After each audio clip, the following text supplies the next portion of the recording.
আসসালামু আলাইকুম। আজকে আমরা Proxmox VM এ Synology NAS সার্ভার সেটআপ করব। প্রথমে আমরা আমাদের Proxmox সার্ভারে লগইন করলাম। এখানে আমরা একটি VM ক্রিয়েট করব। আর আমাদের একটা ফাইল লাগবে, যেটা হচ্ছে যে এই সিনোলজিটা তো পেইড সফটওয়্যার। সিনোলজি ন্যাশ কিনলেই কেবল এই সফটওয়্যারটি পাওয়া যায়, এছাড়া বাইরে পাওয়া যায় না। আমি আপনাদেরকে একটা লিঙ্ক দিচ্ছি, এখানে একটি বুটলোডার আর্কিটেকচার রয়েছে, এটা দিয়ে আমরা এটাকে রান করতে পারবো। এই লিঙ্কে যাবেন, লিঙ্কে যাওয়ার পরে এটা হচ্ছে যে এক্সপিওনোলজি রিলোডার আর্কিটেকচার রিলোডার 307, এটা লেটেস্ট ভার্সন। এটার ARC ইমেজ, এই ফাইলটি ডাউনলোড করে আনজিপ করলে .image ফাইলটি আমরা নিব।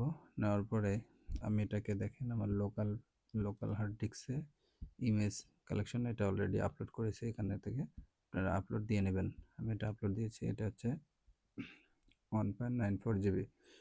আচ্ছা, এখন আমরা এটা হচ্ছে ক্লাস্টার। আমাদের ক্লাস্টারে আমাদের একটা ভার্চুয়াল মেশিন বা ভিএম রয়েছে, এখানে আমার ওয়েবসাইট এবং সফটওয়্যার আছে। আমি আরেকটা নতুন ভিএম ক্রিয়েট করব, ক্রিয়েট এ নিউ ভিএম। আচ্ছা, এটার নাম দিলাম, আগে আছে 103, এটা দিলাম 104, এটার নাম দিলাম সিনোলজি। ঠিক আছে, আর কোনো কিছু দরকার নেই। নেক্সট, অপারেটিং সিস্টেম আমরা যেহেতু ইউজ করব না, আমরা শুধু বুটলোডার দিয়ে ইউজ করবো, সো এটা do not use. Okay, system এখানে যা আছে ডিফল্ট থাক। যে হার্ড ডিস্ক আমরা ব্যবহার করব না, পরে অ্যাড করব। জিপিইউ লাগবে না। কোর, সিপিইউ কোর, এখানে এক কোর দিলেও হয়, আমি এখানে 4 কোর দিচ্ছি। আচ্ছা, এখানে হচ্ছে মেমোরি আমি এখানে মোটামুটি 3-4 জিবি হলে হয়, আমি 12 জিবি দিব, 12,288।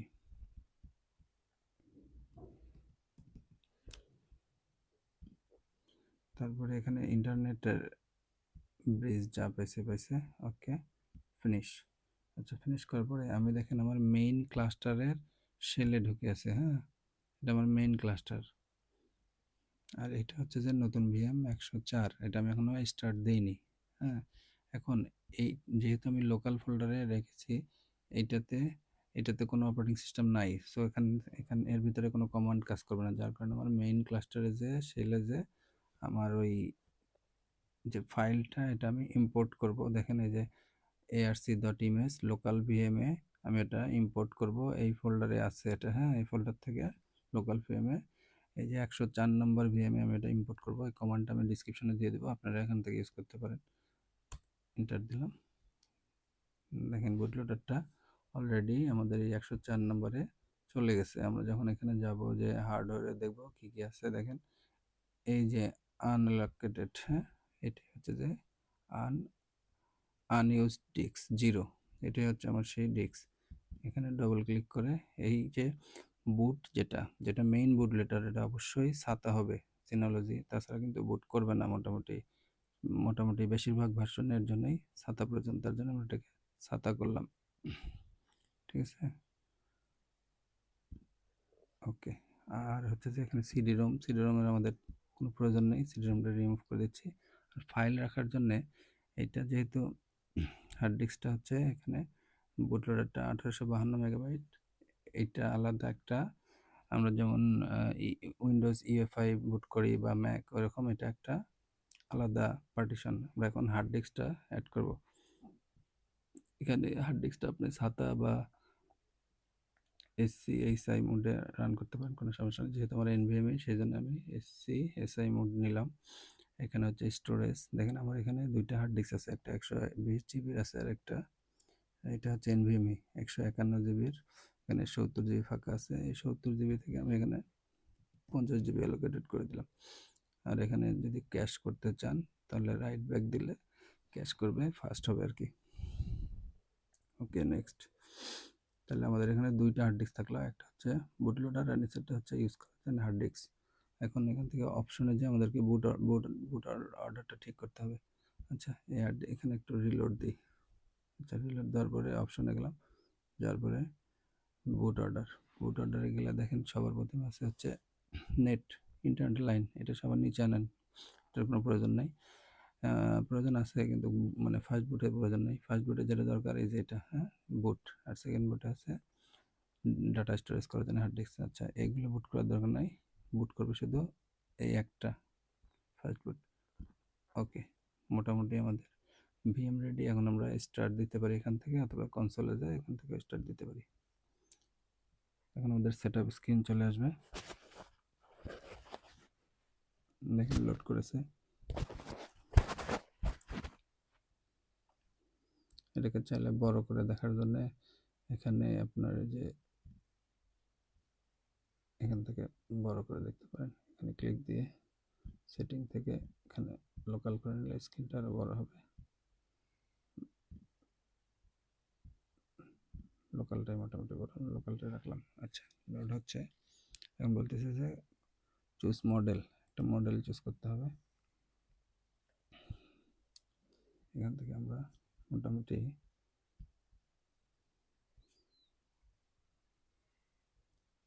মডেল চুজ করি।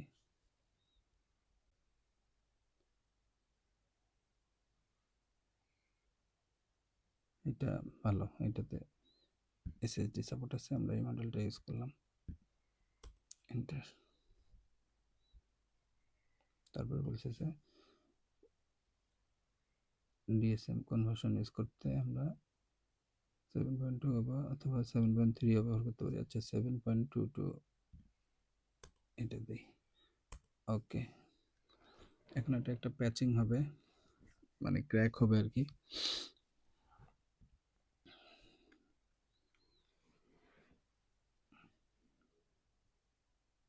প্যাচিং ইমেজটা প্যাচ হচ্ছে।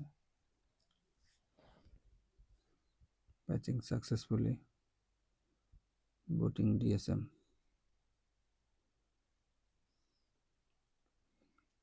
রিস্টার্ট হলো। এখন এটা একটু 1 মিনিটের মতো লাগবে, এটা লোড হয়ে আপনাকে রাউটার থেকে একটা ডিএসসিপি আইপি দিবে। ওই আইপিতে 5000 পোর্টে গেলে এসএসএল ছাড়া নেট সার্ভারে ঢুকবে, আর 5001 পোর্টে গেলে এসএসএল সহ ঢুকবে। আমরা এখনই দেখতে পারবো লোড হচ্ছে। আইপিটি অলরেডি অ্যাসাইন হয়েছে, দেখেন লাস্টে 194। ওকে, এটা আমরা কেটে দেই। তারপরে আমরা এখান থেকে দেখেন 192, 168, 0, 194, 5000 এই আইপিতে যাবো। 192, 168, 0, 194 টু 5000।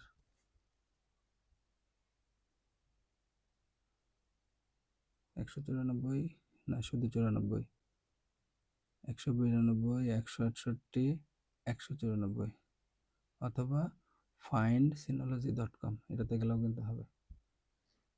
192, 168.0.194 9, সরি 5000, 5 1 2 3 5000 লোড হয়েছে।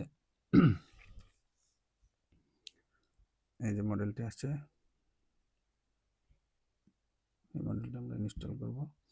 আচ্ছা, এখন বলতেছে অটোমেটিক নতুন ভার্সন বের হলে অটোমেটিক ডাউনলোডে এখানে ইনস্টল হবে, এটাই দিলাম। ইনস্টল ডিস্ক স্টেশন ম্যানেজার, চ্যানেলজির ওয়েবসাইট থেকে ডাউনলোড হবে। ওকে, মডেল দিলাম DS3622XS প্লাস। ইনস্টল হচ্ছে, এটা ইনস্টল হতে মোটামুটি 5-7 মিনিট লাগে আর কি।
এটা লঞ্চ হয়েছে।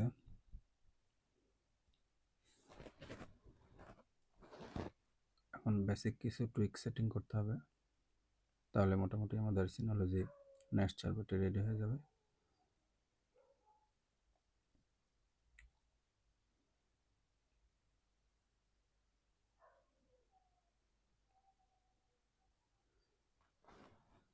এটা 5000 পোর্টে আছে, এসএসএল ছাড়া এটা মেবি রিডাইরেক্ট করে 5000 এক পোর্টে সেন্ড করবে।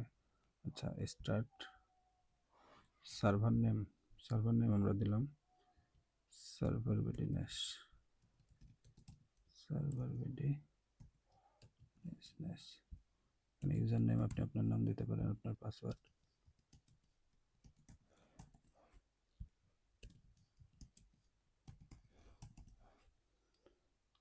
নেক্সট। এরপরে মোটামুটি যা যা আসবে স্কিপ করে যাবেন।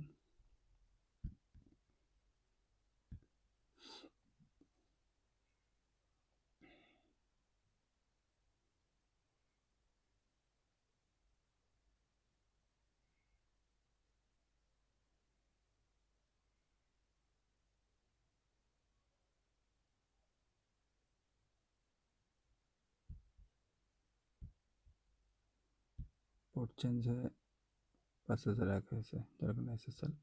এই সফটওয়্যারটা আমাদের লাগবে, সিনোলজি ড্রাইভার সার্ভার। এটা ইনস্টল করলে ওই পিসির একটা ক্লায়েন্ট আছে, এই দুটো ইনস্টল করলে গুগল ড্রাইভে যেরকম আপনাদের পিসিতে কোনো ফোল্ডারকে সিঙ্ক করলে অটোমেটিক কোনো ফাইল রাখলে সেটা অটোমেটিক গুগল ড্রাইভে চলে যায়, ওরকম নেসে চলে যাবে।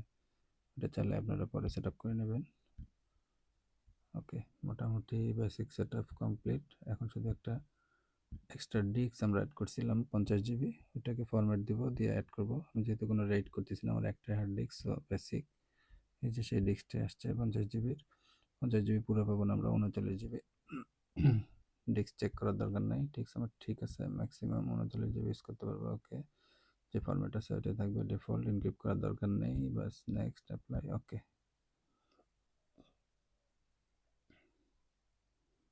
নাইস, আমাদের set up complete.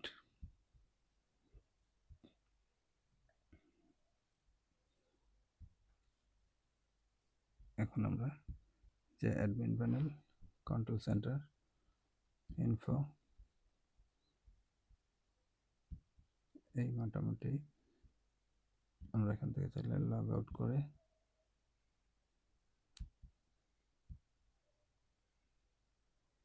Sign out করে আবার লগ ইন হতে পারি।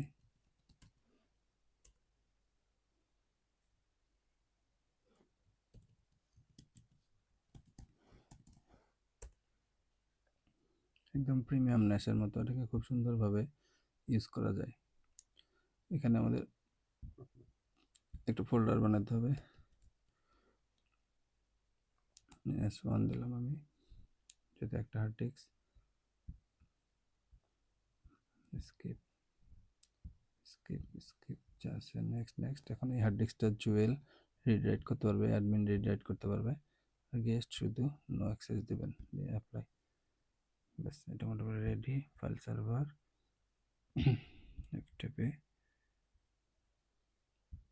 ওকে ওকে, এখন এখানে ক্লিক দিলে এখানে চাইলে ফোল্ডার ক্রিয়েট করতে পারবেন, এখানে ফাইল আপলোড করতে পারবেন। আশা করি সবাই বুঝতে পেরেছেন। থ্যাংক ইউ, আসসালামু আলাইকুম।